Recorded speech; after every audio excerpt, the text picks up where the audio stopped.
Halage, dabu dawe, di ko wala kwa, tak so ti pa, ken le, dabu dawe, ta hanya yu, do tak so te je, pu ka. Ye hi ne wada le neo na, a tak so da, a we kwe lo we da, tak so ku to te we ice cream Thai คือที่สุดสถานทูตสวีเดนรีวิวไอศครีมกะทินักการทูตบอกอร่อยคุ้มค่า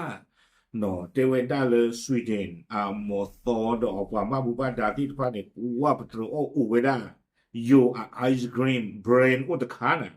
do ka veda da wo chat na pu po pa te veda ta de kai lo wo te veda me le na ba le khu o le supermarket na bu ba no wa han no ha veda le san ke le mu ko le wi da pa mya o te veda le tu ki lo gre da pu da li mu no no lo te veda 当然开过了，我讲了，嘛哈的你拍天气暖，天都天气好，拍下可老好那瑞热气的本地呢咯。pada gau temit hele Sweden awe a moto pa ba mba dati de pa tega tega ba. Talo yo ko a ice cream ni. Wa o pa we pa ko la wa o ku o kha ra ma no ta wi de me o ku o kha le de wi ba me ba. Wi da fa mi o te we da a ya sa cha i lo le ta ha ku de te we da. No ko la wa do the nya hele yo ko ni. No a kim lo ni na pelipat do pa ti ha wo wo le jo ki o ki ta le ni tu wi le ba ne. แต่เรานอนในเฮโอมาเวลาผักกะเพราเนี่ยเออเดี๋ยวเวลาเดี๋ยวตาอ้อนค่ะเดี๋ยวแมววิ่งราเล่นเลยกีตื่นแล้วอาจจะก้อนนี่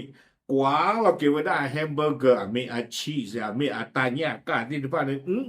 คุยขวาไว้ได้แผ่นนี่หรอกเอาเก็บไว้ทุกวี่ละบ้าเนาะถามพวกบ้านดูห่างว่าวัวละจ่อเนาะโอ้แต่ไงที่รีวิวตาอ้อชูมาเฮออตปลือไว้โยตาอ้อเนี่ยไม่ มันแต่ที่เลยไม่ไส้กรอกอ่ะไม่ก๋วยเตี๋ยวอ่ะไม่ส้มตำอ่ะไม่ข้าวเหนียวไก่ย่างอ่ะเนี่ยว้าโอ้เวลาที่เดี๋ยววิ่งชัวร์หรอโคตรหมดแล้วกี่โคตรนี่หรือวะแต่เว้ยเกล้าจากก้อนเนี่ยตาพูให้กี่หรอกเพราะว่ามันพี่ว่าแต่เว้ยน้ำป้าท้ออยู่ท้าอ้อเออเนาะaku tak ada ni pakol lawan ada belada juta oh tak cegah pa itena tak kita klo ni kue weda sumenya te weda phela tho to kichi ni de awe โกวาดาลสถานเอกอัครราชทูตสวีเดนประจำประเทศไทยเนาะสวีเดนเอมบาซีเลเอาเวดาเลเวบอกโกเอาเวโพสเราเวดาเลเฟซบุ๊กบูเอาเวเลกเวดาโกวาดาเลขานุการเอกอัครราชทูตเอาเวดาเนเรขอนอมอฟออันเนเรตกะอามิเลอิมมานูเอลลันดินว่าลอนดินว่าวิตาสูที่อยากว่าเนาะ LUNDIN เอาไว้กวยเราความว่าได้อเมริกานี่เอาไว้เลยกวยไว้ได้ตัดกันอีนี่เมื่อเลยออกแบบไว้ได้ you are ice cream แล้วว่านอชเอาไว้ได้เลยใส่เกลือนี่เนาะมาเราไว้ได้ตาวิบล้อนี่ปัวออกแบบไว้ได้เนี่ยปัวเลยครับเดี๋ยวไว้ได้ตากระตูเฮทอตเพลแล้วก็เราว่าเราเดี๋ยวไว้ได้ Thai ice cream hits different เดี๋ยวไว้ได้จานนี้ เนาะแล้วยูโครเนี่ยเดวดาไอศครีมไทยคือที่สุดเนาะยูอาไอศครีมเนี่ยนับปาร์ตี้โลเดวดาวิบลอนี่เดเอาเวกเวกดอเวเดวดาเลยปว่าแล้วโอบาตาร์กันย่ออิมานูเอลลันดินเดกันนี่เอาเวเดวดาเลยไอศครีมกะทิไทยมีเนื้อเนียนหอมหวานด้วยรสชาติไทยๆเหมาะกับอากาศร้อนเนาะเดวดาเลย you are ice cream 的开呢，哇，喏，俺家呢，喏，我呢，个不路对不对？车位数喏的，到的 you are style 咯，对不对？个了啥的，提过了，没打过啊，提啊过就加一，为了呢喏，对不对？那么哦对了，